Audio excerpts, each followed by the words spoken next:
Remember this scene from Shawshank Redemption? Andy Dufresne escapes from the prison going through a sewer pipe. He comes out here. Then he takes his clothes off and lets the rain cleanse him from all that sewer gunk.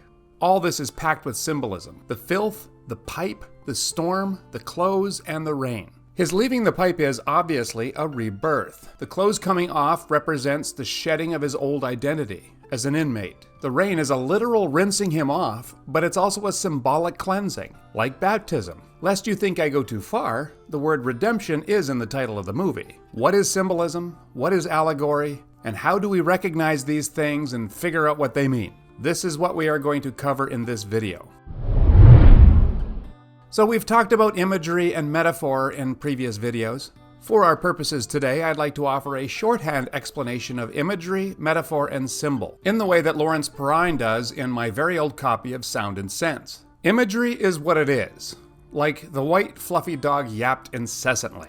It's a dog. With metaphor, when I say, "That dirty dog just stole my cell phone," I'm calling the thief something that it literally isn't, what it is not. And lastly, we have a symbolic dog. You can't teach an old dog new tricks. We're talking about literal old dogs. But we are not just talking about literal old dogs. We're talking about more than dogs. We're talking about old guys like me, who can't do Snapchat, maybe for reasons other than the fact that it's stupid, what it is, and more. Okay, so if you want a more fancy-sounding definition of symbol, here it is. Symbolism refers to the use of an object or an action that represents something beyond itself. Some symbols keep coming up in books and movies, and everyone knows them, or at least they should anyway.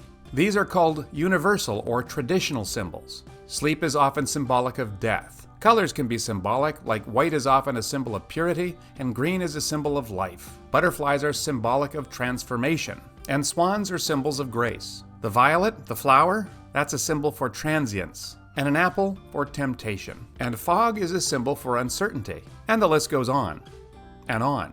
Authors will often use traditional symbols, but they also like to make up their own. These symbols have meaning only in the context of the specific novel or poem or movie in which we find them. The White Whale in Moby Dick by Herman Melville is a symbol of the elusive, vengeful force of nature. The White Rabbit in Lewis Carroll's Alice's Adventures in Wonderland is a symbol of curiosity, fantasy, and escape. In Harry Potter, the golden snitch is a symbol, as is the Mockingjay pin in the Hunger Games. They mean something more than themselves. Some symbols are more complicated than others. So a wedding ring is a fairly simple symbol. It's a symbol of constant faithfulness and abiding love. Some symbols symbolize more than one thing. They can be more complex. A rose, for instance, is a symbol for romantic love, but also passion, beauty, and woman. Add the thorns, and it means the risk of getting hurt that is inherent in making yourself vulnerable to another person when you fall in love with them. And symbols can get even more complex than that.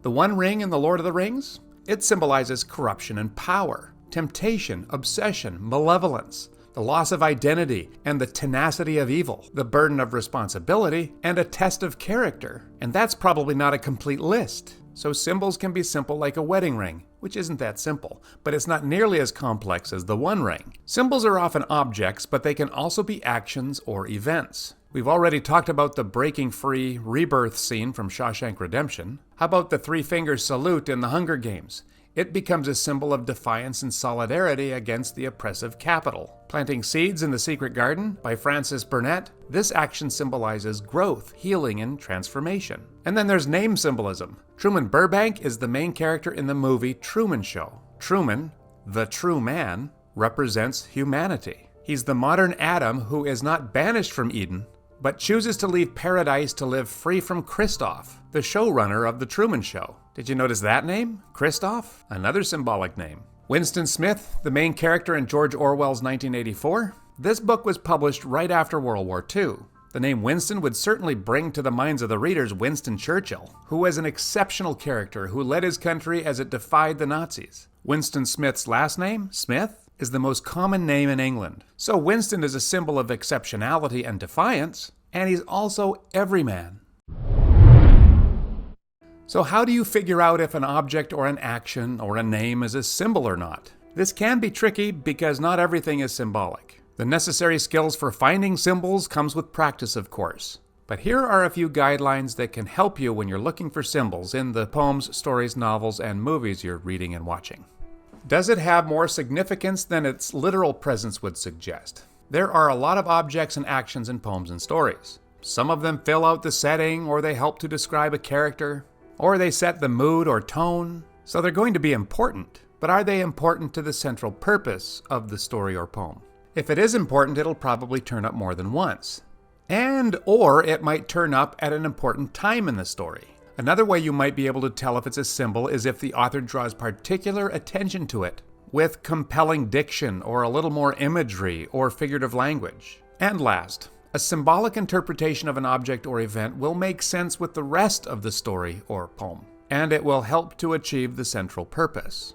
Not all of these things are required for an object or an action or event to be a symbol. And if it has one or some of these, that still doesn't mean it's going to be a symbol, but these things can begin to help you ask the right questions.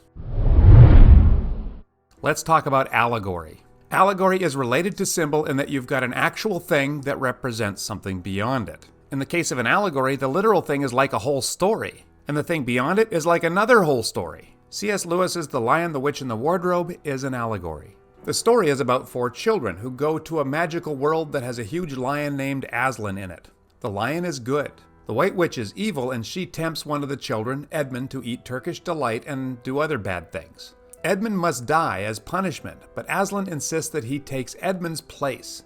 So the White Witch kills the lion on the great stone table, and he comes alive again later. The elements of this story point to the Christian story of redemption found in the Bible. So that's an allegory. In my next video, we will discuss some poetry, focusing on symbol and allegory.